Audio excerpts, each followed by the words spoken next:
Good afternoon, Miss Eugenia. My God, that can't be you. How you've grown. Sure have, Miss May. And you look as lovely as ever. Oh, Miles, you always were a flatterer. But I swear this face wouldn't be much to look at without cosmetics.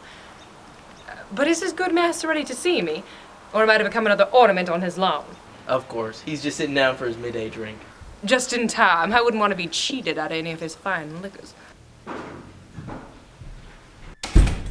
Mr. Rothschild, Miss Eugenia May. What a pleasure it is to see you under my roof again. My darling Rothschild, it simply has been too long.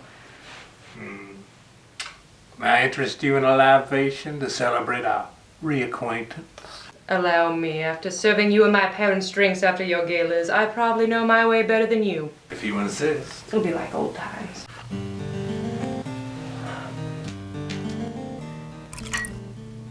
I must compliment you on your electricity, Mr. Rothschild.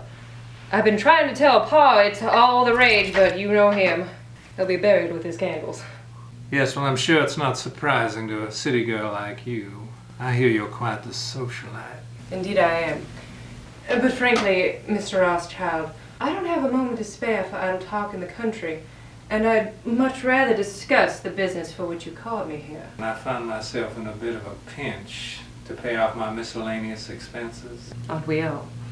Well, not my nephew Charles. He has inherited a great fortune from my brother since he passed. God rest him. To put it bluntly, Charles is an arrogant prat and undeserving of this wealth. That is why I hired you for your services. Well, since you've heard of my more peculiar talents, I'm sure you've also heard that they do not come without their charge. Yes. Would 500 be enough? You never did cheat your guests, Mr. Rothschild. I'll see that it's done. However will you do it? Why does that matter as long as he's not breathing? Well, I know I'm a bit curious about these matters, but I don't want it to hurt much. You soft-hearted man, you. Perhaps a bullet through the head. With a pistol. Is there another way? It's clear that you've never killed a man before, Mr. Rothschild. I'd never get the stains out of my pretty little dress. From a distance, then, I assume you can shoot. I would be very good at my job if I couldn't. But again, a rifle is not ideal. It attracts bored ears. Right. Is it hot in here, or is it just me? Do you have any rope? Yes, miss, I have rope. I was thinking maybe you could strangulate him. That would be quick and easy, wouldn't it? As long as everything goes as planned. And if it doesn't? Well, then one must improvise. That doesn't always work out as smoothly as it could either. Well, we don't want to take any chances. I'm feeling a bit tough. Maybe you could use your feminine wiles on him. And then afterwards you could anesthetize him. That wouldn't be too difficult, would it?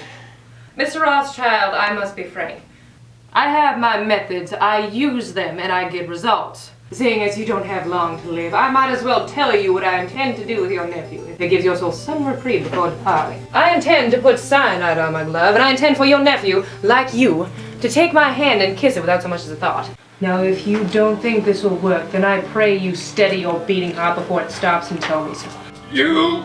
Don't you worry about me, Mr. Rothschild. There are special linings inside the gloves to keep my hands from eating the toxins. Miles! Oh, Miles! Oh, there's a little concern to you, though I must say he pays a price much prettier than this measly meal. Miles!